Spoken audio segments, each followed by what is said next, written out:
হ্যাঁ মা, কেমন আছো তুমি? আমি ভালো আছি। তোমার জামাই তো আমার যথেষ্ট পরিমাণ খেয়াল রাখে, আমার যত্ন করে। আর আমার যে শাশুড়ি, সে তো আমাকে নিজের মেয়ের মতো করে ভালোবাসে, আমাকে কোনো কাজই করতে দেয় না। ভাবি, আপনার চাচিরে মিথ্যা কথা বলতেছেন কেন?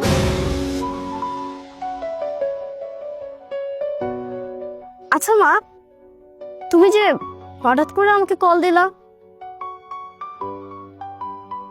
আজগর মামা অসুস্থ,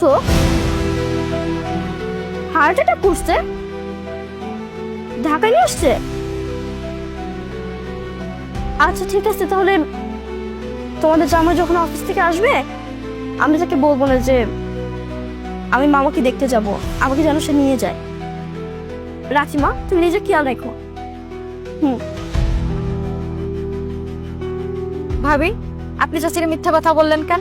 আপনার স্বামী আর শাশুড়ি তো আপনার সহ্যই করতে পারে না, সবসময় অত্যাচার করে।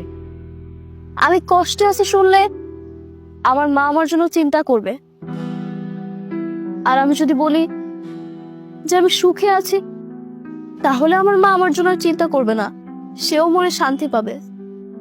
আর আমি তো এই বাড়ির বউ, এই বাড়ির ভালো মন্দের কথা গোপন রাখাটা আমার দায়িত্ব। এই জামানায় ভালো মানুষের কোনো দাম নাই।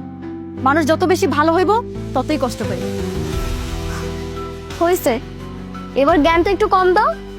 ছোট বউ যে অফিসে যাওয়ার আগে বলে গেছিল ওর ময়লা কাপড় চোপড় গুলো ধুয়ে দিতে, ওগুলো ধুইছো? ওই মহিলার তো আমার সহ্যই হয় না।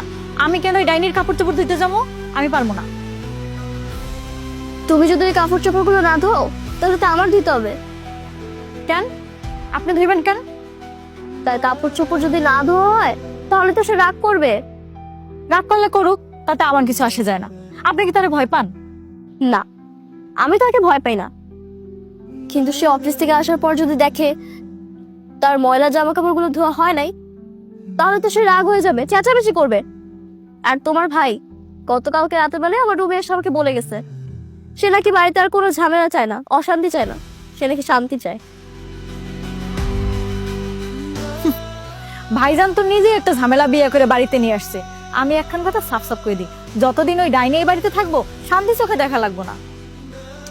উফ ময়না আপু, তুমি না আজকাল অনেক বেশি বেশি কথা বলো। বেশি কথা বলা মনে হয় তোমার একটা রোগ হয়ে গেছে। তুমি থাকো, আমি গেলাম ও কাপড় চোপড় গুলো ধুইকে। থাক, আপনার যাওয়া লাগবে না, আমি দুই চাচ্ছি।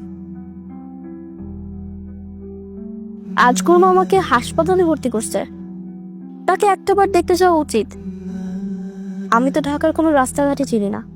আচ্ছা, আশিককে অনুরোধ করে বলে দেখি মামাকে দেখতে যাব, সে আমাকে হাসপাতালে নিয়ে যাবে কিনা।